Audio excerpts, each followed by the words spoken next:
Hey guys, Lorena Magana here with New Filmmakers Los Angeles.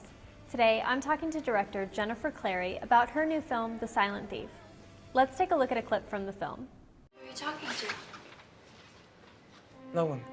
I was just mumbling to myself. What are you doing?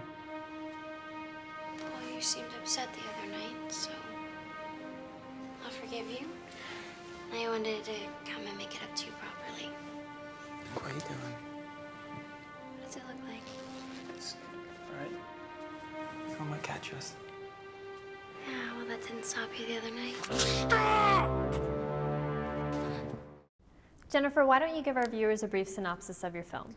Okay, The Silent Thief is a psychological thriller about an unsuccessful identity thief named Brennan Marley. How did you come up with the concept for your film? I came up with the concept for the film because I got married in Galveston when I was 22. And one of our wedding presents was a little heart-shaped box from my now sister-in-law, and it had this great quotation engraved on it about how, because we had this beach wedding, the waves would come up and they'd wash away all the physical evidence of what had transpired, but that our wedding day would live on forever in our memories. And then my husband and my producing partner Kevin and I, we promptly got sick on our honeymoon. So we were stuck in our hotel the whole time and we're sort of bummed out about it, and we started taking this quote and coming up with these really bizarre, somewhat morbid storylines with this idea from our wedding, and that's where Brennan came from and The Silent Thief was born. How did you come to collaborate with your other writer, Chris Sapp? Chris, this is hilarious, Chris always wanted to be a writer, and he's this guy who we hadn't met at any point growing up in Texas, but my husband's father went to the dentist and he was talking to the woman who was cleaning his teeth. I don't know how you do that when you're getting your teeth done, but apparently he did. And she had a friend's son who wanted to get into writing, and that friend's son was Chris. Now Chris is this guy who's really, really fabulous at creating very natural style dialogue because he's just a natural, down-to-earth guy, and he works at Lowe's, and he has all kinds of weird gifts and talents, and one of them is writing, and we're just so thrilled to have happened to sort of fall upon and just get to know him and talk and become friends. So, what was it like working with such a talented cast? It was great. I think that casting is at least half the battle, probably more for any director, and especially so for a first-time director. My entire cast took a huge leap of faith on me because I'd only done short films and I was in business, so there wasn't anything really substantial for them to say, oh, I know it's going to pay off. And they went with it and they pushed all the boundaries, and they were so down to earth and so easy to work with, and it was such a collaborative, really a family type atmosphere on set that I think it's largely to their credit that we pulled it off on the budget that we did.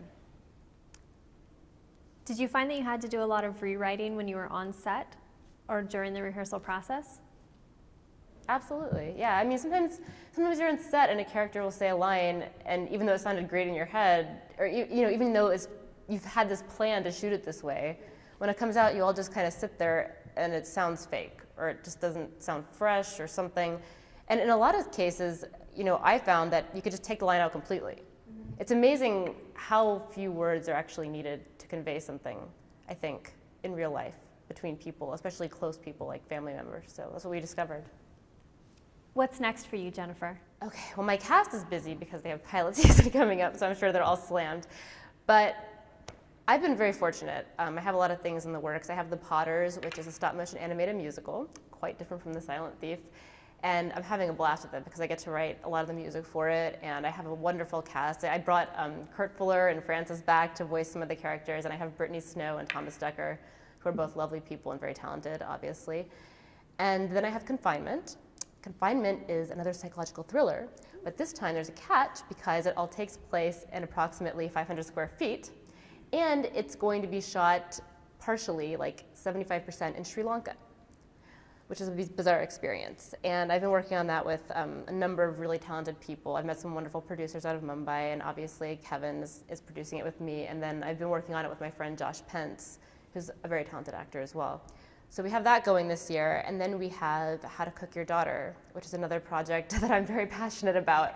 And I feel so fortunate to have all these great things to do, but this one came to me through Kurt Fuller, and his wife had written a beautiful book about her experiences growing up, both positive and negative, as Tony Hendra's daughter. Tony Hendra was responsible as the editor-in-chief of National Lampoon.